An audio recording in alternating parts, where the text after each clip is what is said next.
श्रीनगर में national conference का एक इजलास मुनक्किद हुआ। पार्टी के सदर फारूक अब्दुल्ला ने भी शिरकत की। डॉक्टर फारूक अब्दुल्ला ने वजीर आजम के बयान की मजम्मत की।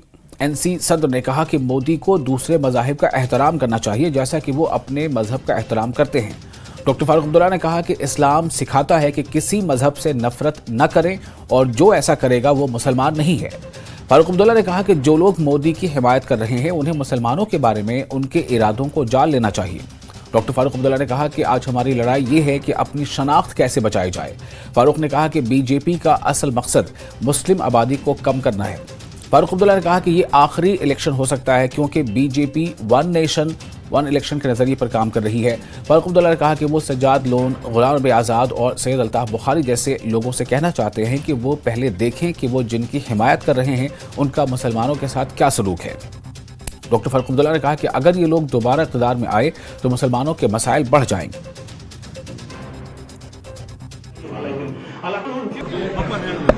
मुझे अफसोस है कि हमारे वजीर आजम ने ऐसी बात कही है। हमारा इस्लाम, हमारा अल्लाह हमें यह सिखाता है कि सबके साथ बराबरी से चलो।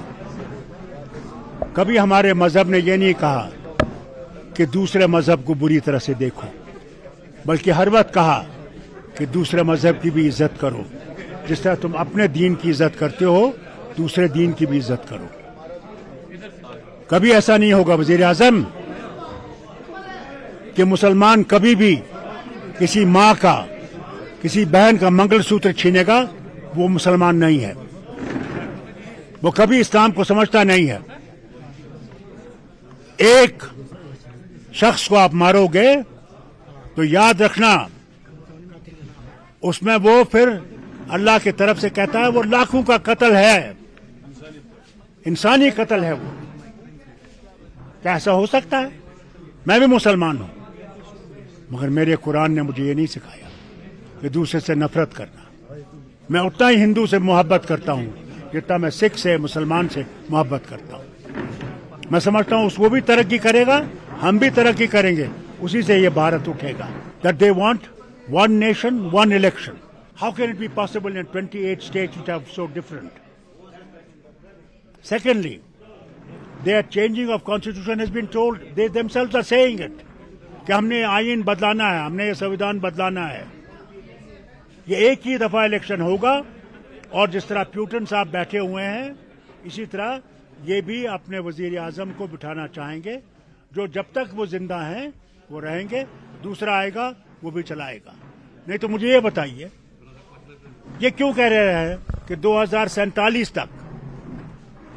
क्या ये 2047 तक रहेंगे? इनने सोच के रखा है कि हमने कोई इलेक्शन नहीं करना और हमने बैठना इसी कुर्सी पे और जो मर्जी है करना है, और कर रहे हैं। मैं तीनों से गुजारिश करना चाहता हूं, वो आजाद साहब हों, सज्जाद लोन साहब हों, वो अपने बुखारी साहब हों, उन्हें ये देखना चाहिए जिनकी तरफ से वो खड़े हैं उनका रवैया क्या है मुसलमानों के लिए। बस मैं इनसे यही कहना चाहता हूं, जिन मुसलमानों को ये वर्गला रहे हैं आज, क्या वो मुसलमान कल बचेंगे? अगर ये वापस आए, मुझे अफसोस है। अल्लाह इनको सही रास्ता दिखाए।